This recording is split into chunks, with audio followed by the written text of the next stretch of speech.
Hi everyone, and welcome back to another episode of Agile Ideas, the podcast. Thank you so much for joining me. In today's very special episode, I have the absolute pleasure of interviewing Councillor Steve Abboushi, who's currently the Deputy Mayor for the 2019-20 term for the City of Melton here in Victoria.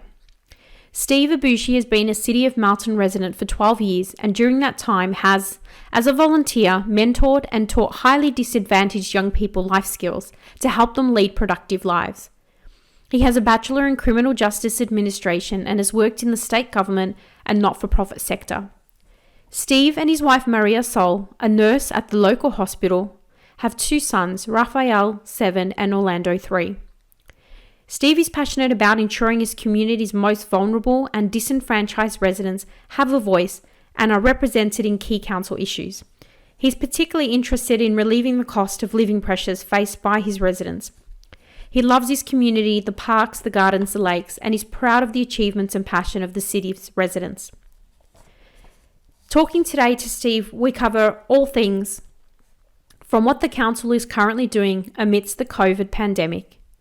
What were some of the tips and tricks that he can share in terms of being able to prioritise the residents' issues and other council requirements?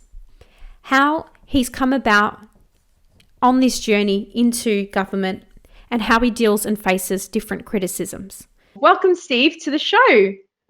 Thanks for having me.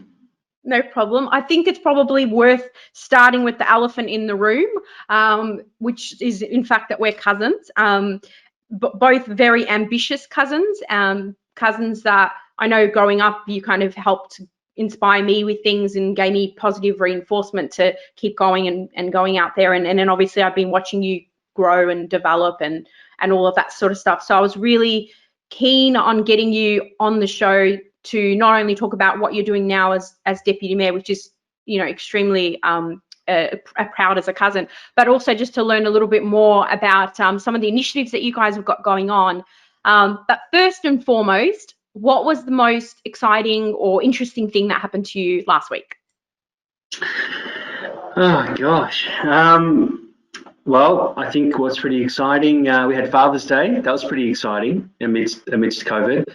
Although it was a little bit different this year, and having to celebrate getting spoilt and getting some cool gifts and being spoilt by my wife and kids. That was really nice.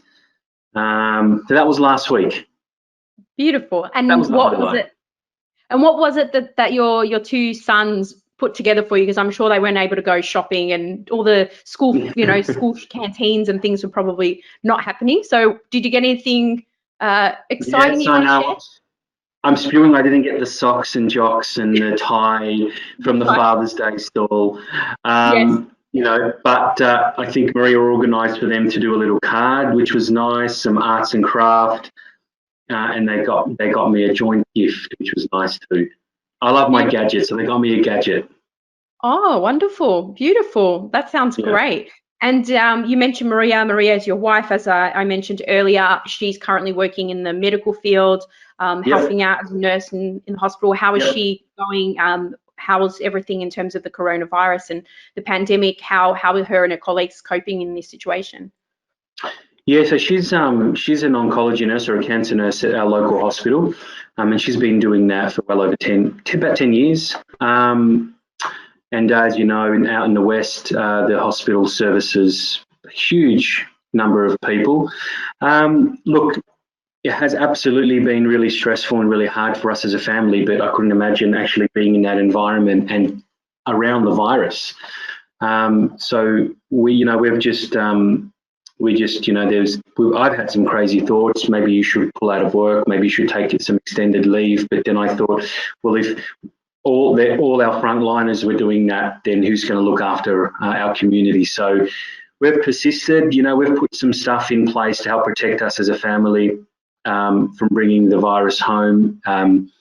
But she's a really resilient woman, my wife, and she's got a big heart, and she takes all the safety precautions. And there's been a few outbreaks in the area that she works in, and she's been there to stand with her colleagues in a very difficult time.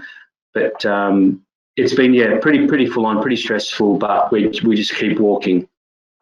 I think on behalf of everyone, we're extremely grateful because, like you said, the frontline workers in this fight against the pandemic is by far, getting us through, and hopefully with the reduction in numbers, that stress will also alleviate a little bit as well. Yeah. Wow. And obviously at the moment, I mentioned earlier to our listeners that you are currently Deputy Mayor at the City of Melton. I know through your career you've done amazing, rewarding work with disadvantaged youth, particularly. You've worked in the law system. You've done quite a lot of different things. At the moment, amongst the COVID-19, how are you looking after the citizens of Melton, and how has COVID actually affected your work? Well, so as the Deputy Mayor of Melton, a municipality where we live, we went through this process earlier in the year where we had to finalise the council budget for the next 12 months. And we did that, seamlessly, normal motions, and then COVID hit. Then we had to go back and review everything in the budget to allow room for additional funds and money and infrastructure and everything we need to do to support our community through COVID-19. So that was pretty stressful because sorting a budget of a municipality of over 160,000 people is a lot of work. You've got to make sure you're prioritising your work, prioritising what's important to the community, and then you have to flip it on its head and look at it again because, there's no endless supply of funds available. We've only got the funds that are available through our predominantly our rates, and we've got to be good stewards of how we spend money and how we prioritise projects and what's important to our community. So how do we support our citizens? And think some of the things we've done through COVID is we've given our residents a $200 credit on their fourth quarter in May rates notice, those that are eligible, those that have demonstrated hardship. And we've also effectively put rates in the next financial year, so 2021, our rates are going to stay the same. So a 0% rates increase because we understand lots of people are out of work. There's some of the big picture stuff that has absorbed a lot of our budget. But other things that we've done is we've given cash grants to some of the frontline organisations in our community that provide staples and food for the community, bearing in mind that we've got a lot of disadvantage with a lot of people out of work. So some practical things is, we moved a motion recently for two organisations, our Sikh community and our temple that provides food staples, and a place called, and they're absolutely amazing, Salt of the Earth, combined churches in Melton, and they have a pantry and a staples system where people can go in, knock on the door and just get basic necessities. And we've given them both some additional funding to keep the services going for our community. But then we've also got business support. So we've put together some business support packages where businesses no longer have to, when they have to go through an auditing process for food hygiene, if they're a cafe, through council, then we've waived those fees. We've waived some planning application fees. So we're doing little things like that to try and alleviate some of the cost pressures on our community. Beautiful. That sounds amazing. And I think all of those small little things that councils are doing and then state and federal government, I know being a small business ourselves, they do add up. Every little bit helps. I heard recently that it's likely that Vic Roads Transport for Victoria will possibly be reducing rates for people that are not able to drive their cars whilst we're in lockdown, as you and I are at the moment. So I think all these things add up, and it's really positive to see that. What sort of words of advice or encouragement would you give to, I guess, businesses and even the residents in the area right now who, although these little things are helping, are still struggling with the future and not knowing what might happen next?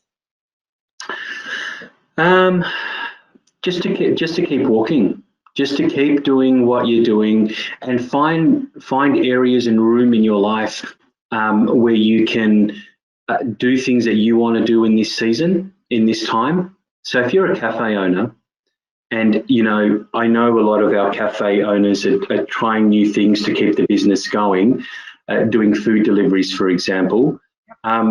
If you share that stuff and you go to your community leaders and say, hey, can you help me get a word out? I'm now doing delivery. And I've personally done it for local businesses in my community, shared it on my social networks to let the community know, hey, our doors are closed, but we're still providing a service. So just keep going and keep looking at new ways, and you'll be so surprised how supportive our communities are in keeping businesses going and keeping businesses open.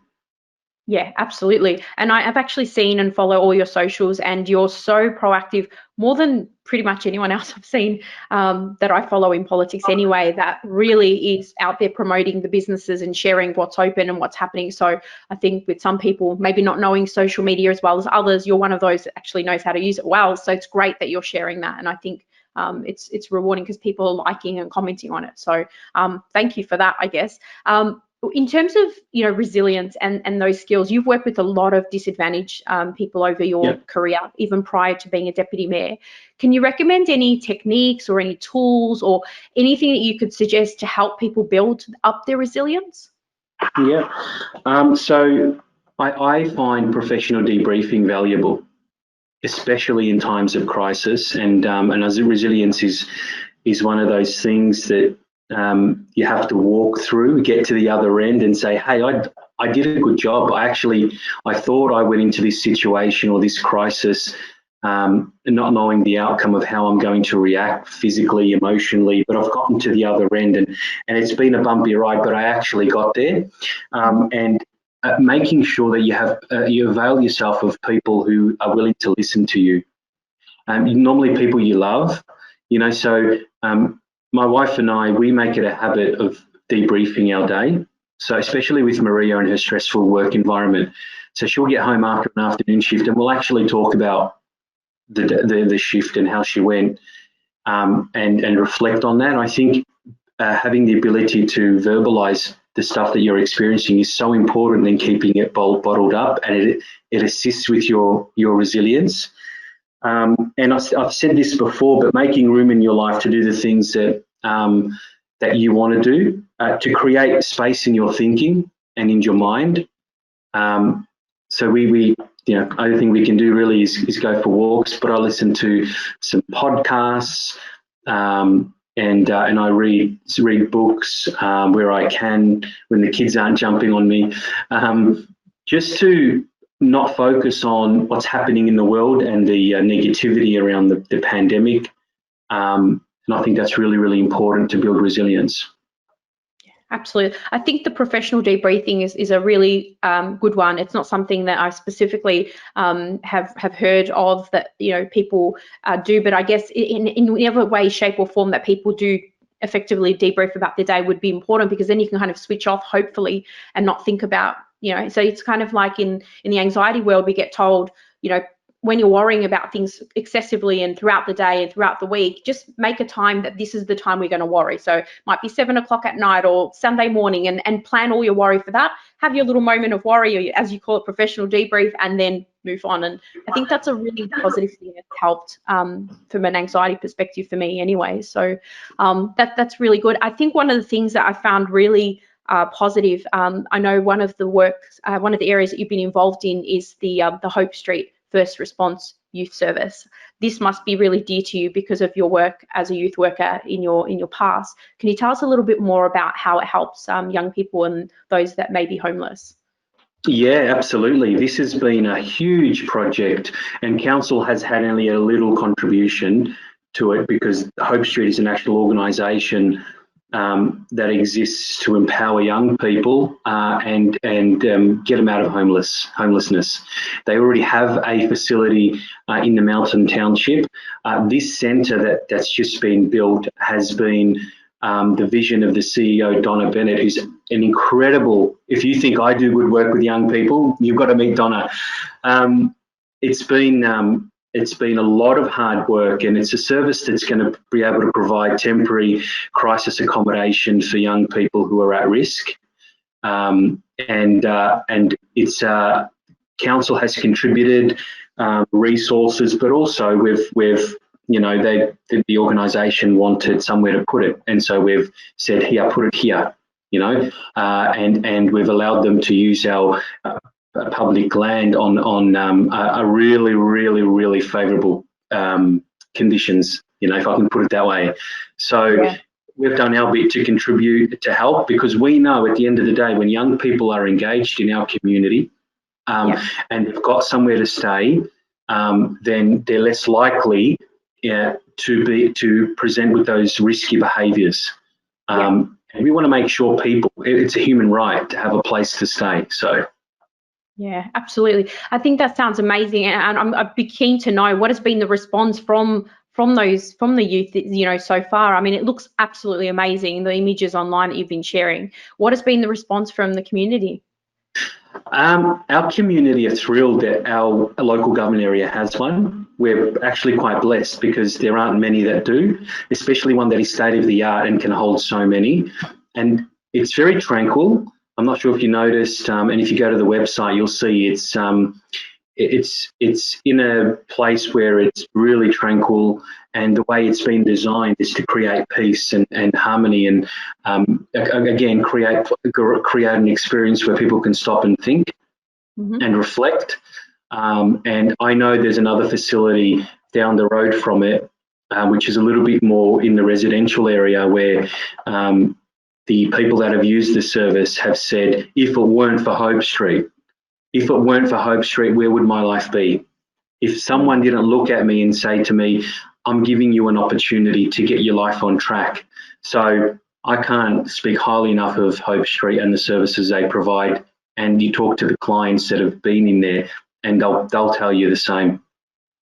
Amazing. And I think this really is a sort of a full circle from your early days working as a youth worker, and then now being involved in community. You've probably got a little bit more push in helping prioritise initiatives and suggest and hear from the community. You've got a lot of exciting projects coming up, although you have had to reprioritise, as you've pointed out. What is another, maybe one, what is your, I guess, next one or two top favourite initiatives, if you do have them, that may be coming up in the budget in the coming financial year? Well, one that I want to talk about is on the back of young people. Is when I was first elected in 2016, I launched a annual youth forum. What I find is that sometimes in councils, there's 77 councils, or 79 councils in Victoria.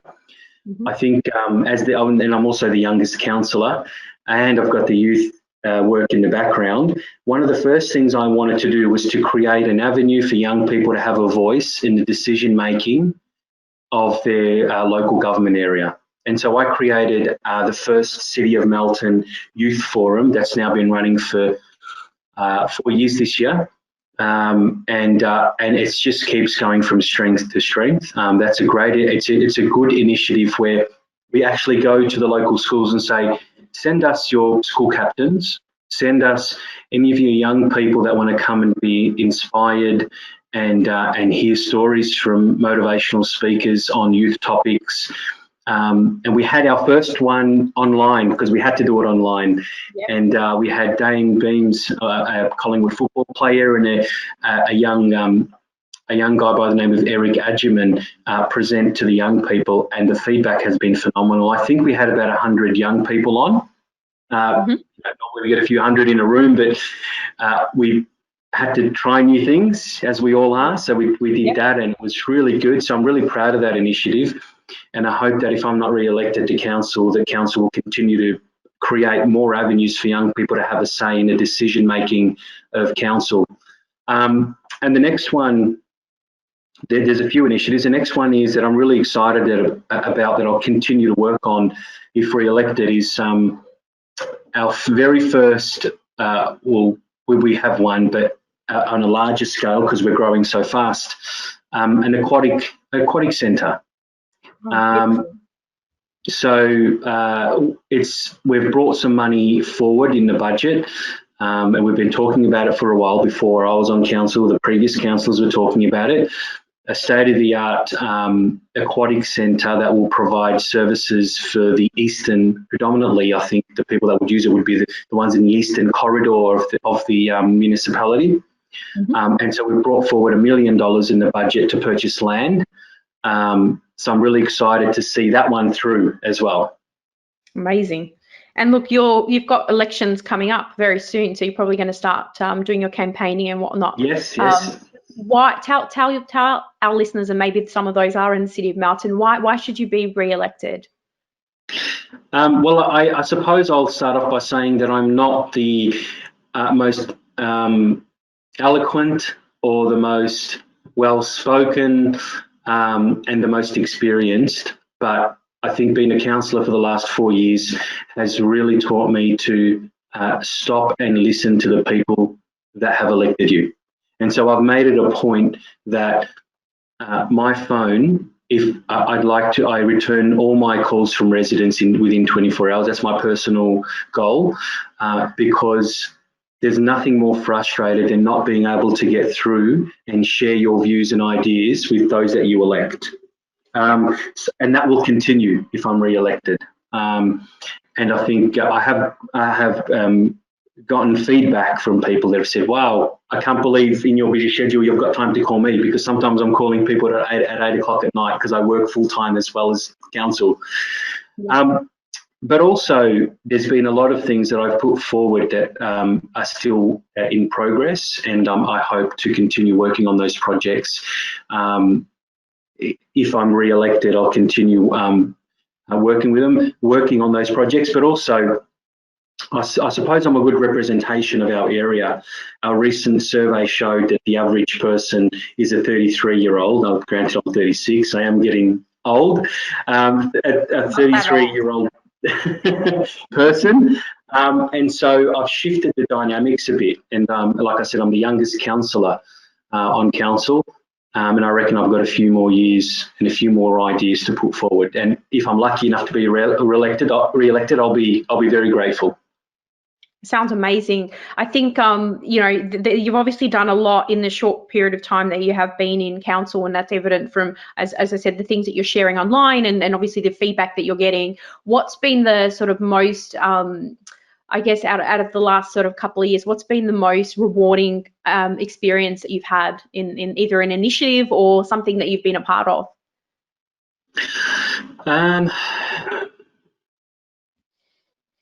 I think something that I probably would say is being able to be around the table around the time of crisis like now in the pandemic, and being able to be flexible enough to bring about real relief for our residents. So I'm really proud that our council was able to provide a 0% increase, and not many councils have done that.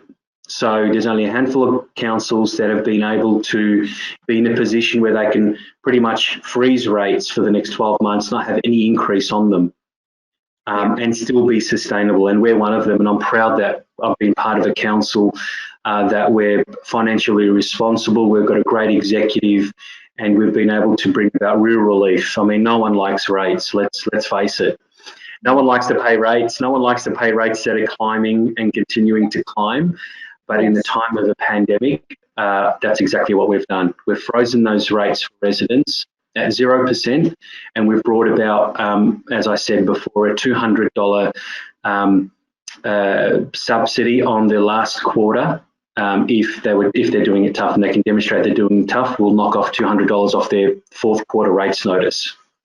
Beautiful. That's amazing. Yeah, I think it's been very clear how a lot of people have come together and at such speed, even in the medical sector, but even in government, you're seeing a little bit more of that. So it's really great to hear about those initiatives, which I'm sure the residents would very much appreciate. I'm interested to know, I mean, we briefly touched on that, you've come from a really varied background. I'm curious to know, did you always know that you wanted to be in government?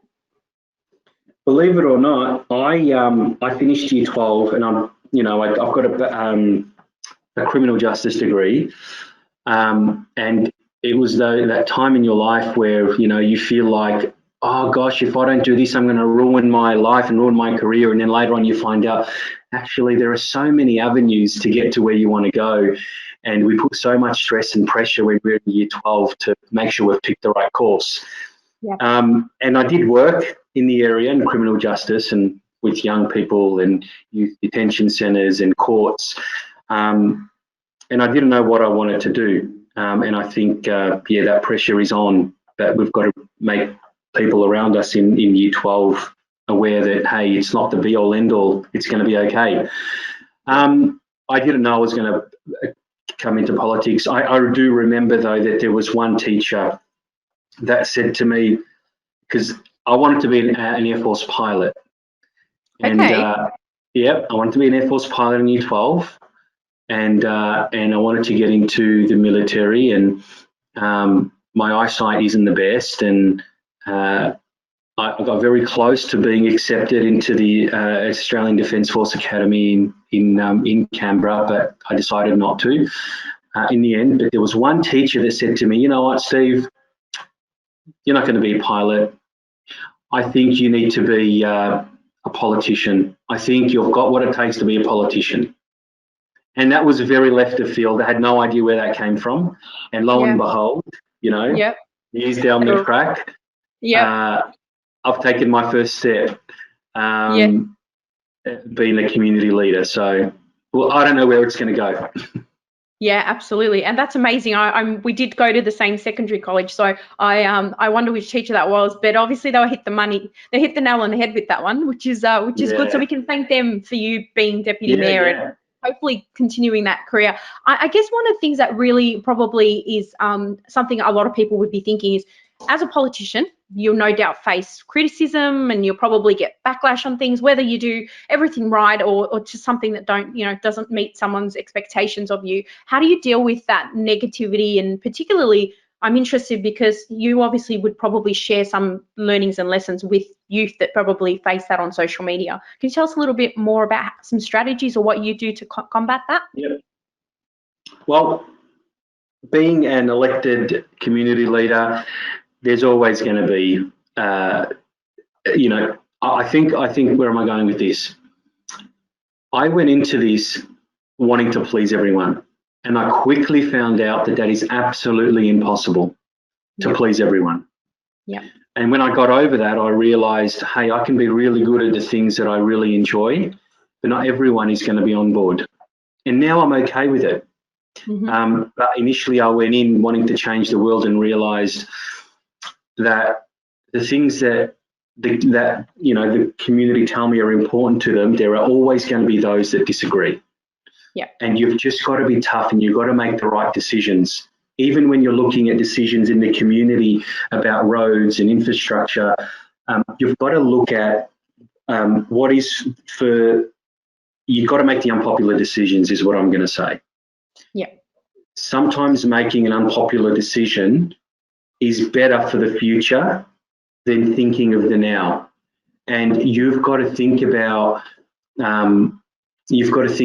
hey, I might make some people upset with this decision, but I know that in 5-10 years' time, they're going to be thinking, oh, hang on a sec, there was a reason why that decision was made. Yeah. I used to beat myself up at not being able to please everyone. If there was a negative comment, I start to question why I made that decision. But then I realized, there are always going to be people that aren't going to be happy with something that you might do or something that you might say, but that's life. You've been elected to make the best decision for the community. And if the majority of the community is saying this is a good idea, then and the officers that work with you are saying, they are the experts, they're the engineers, they're the community development experts, and they say this is the right decision, and you just make it. And I've learned that I don't take anything personally if people then send you an email attacking you or saying you're this or you're that or you're not good enough. And I just say to anyone who has to make a tough decision, that's an unpopular decision, you just stick to your convictions, stick to your guns and keep walking. It's really important. Beautiful. And you're obviously listening to the experts around you when decisions need to be made, and it's really great to hear that you've learned from that. I'm sure that that learning has come from all of your years experience working with different people, and then now you've taken some of those learnings into council. I'm curious to know, is there anything that maybe you wish you'd done more of maybe 5 years ago that, looking back, in your early 30s, is there anything that, any advice you'd give yourself, or anything that you wish you did more of 5 years ago when you were working your earlier career? Yeah, there are a few things. I think one thing that I thought, if I had have done this maybe 5 years ago, would have set me up for now. Not so much of that. We're cousins, and I've always been very driven, and I've always wanted to achieve, and I've always been a high achiever. But also, and I don't mean to take this really deep, but I also realised that I may have missed out on stuff by being in the present moment, and I'll explain that. It's important to be focused on your career. It's important to plan for your future, but it's also very important to enjoy the now. Yeah. And enjoy the moment that you're in, because we can get so wound up, and tomorrow's not guaranteed. Yeah. And so I wish that 5 years ago that I told myself, enjoy the now, because if you work hard anyway, it'll come. Yeah. So I think when I reflect, not only 5 years, but 10 years, 15 years, I missed out on some pretty important stuff in my life, because I thought that having a career and doing things of influence was important. But there's nothing more important than enjoying the now, enjoying the people around you, your family, your friends, and having that balance in your life. It's a really timely. It's really timely that you say that, because I think now with people amongst the coronavirus pandemic, there's a lot of us that are spending a lot more time at home and with our families that maybe we would have never had the opportunity to do before, whether it's by choice or not. So I think it's really timely that you say that. I think it's definitely for me and for others that I speak to, opening up a lot more opportunity to really be in that present moment. So I think it's really mature to know that, and you're still very young, only a couple of years older than me actually, which is interesting. No, I think that's I think it's really timely that you say that, and I think it's something that people really, I hope, take on board. And despite being ambitious, you can be ambitious, but you can also still be in the present moment. So thank you for sharing that. I kind of just some kind of closing out questions. I'm interested to know, you talk about working full time and also being deputy mayor, which is mind-blowing for me, because you must be extremely busy, particularly because you're returning calls all the time as well and spending time with your family. How do you stay organized? Is there any tips or techniques or tricks that you can share with our listeners on staying organized? Staying organized. I've learned, and I use this word, and I know it doesn't exist. I learned that there's no such thing as balance. Yep. You're either doing this or you're doing that. There is no such thing. Don't let anyone fool you and say to you that you've got to have balance in your life, because there's no such thing as balance. And I learned that being a counsellor, because I'm going to be out during the week, I'm going to be out on the weekend, so I work full time, 9 till 5, and then I'm going places, then I've got to attend family events, functions.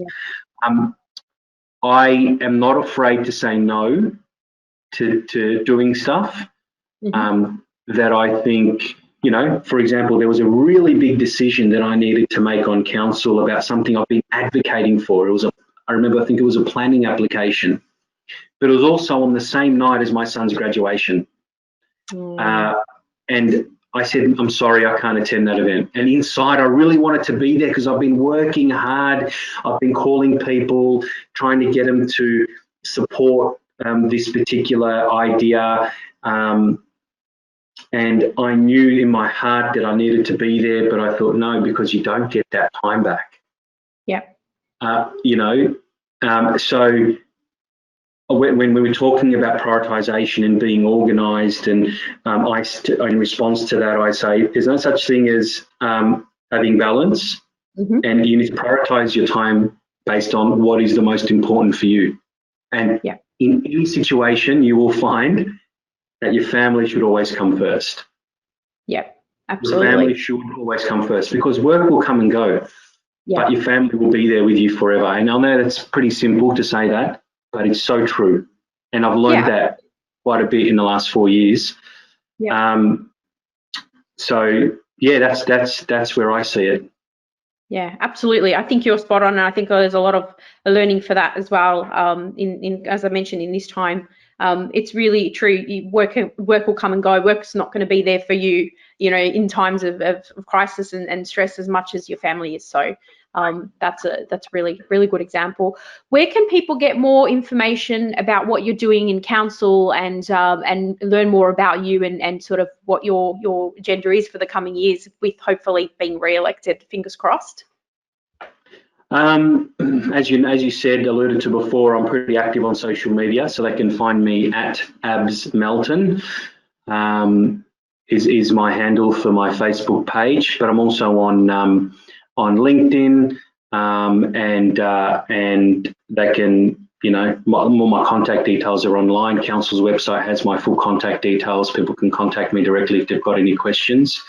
But if through the production of this you could share my handles and people can reach out if they need any advice and support. I actually recently got a call from someone who doesn't live in this municipality and for some reason liked my page and contacted me about 3 weeks ago and said to me, "This is really strange you're going to get this call, I know, but I've been watching what you do and I'm really encouraged. Do you mind if I have a chat with you every now and again?" I said, "Yeah, no worries." And then I got to know this young man. He's only 19, and then found out that he grew up in the same area, went to the same school, and we had no idea. Oh, wow. Yeah. So, anyone can contact me. I'm happy to talk to anyone. It's a very small world with that. That's quite canny. And you obviously call them back, which is really good. We'll re-mention that note, but we will share all of your socials and we will share some show notes. We'll put some information around the youth centre and on some of the other work that you're doing as well.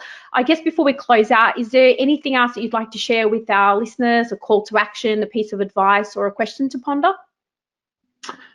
Just keep going. I can't say that enough. And I've been finishing all my interviews and all the media I do with telling people just keep going, keep walking, talk to the people around you who you love. Professional, I can't speak highly enough of professional debriefing.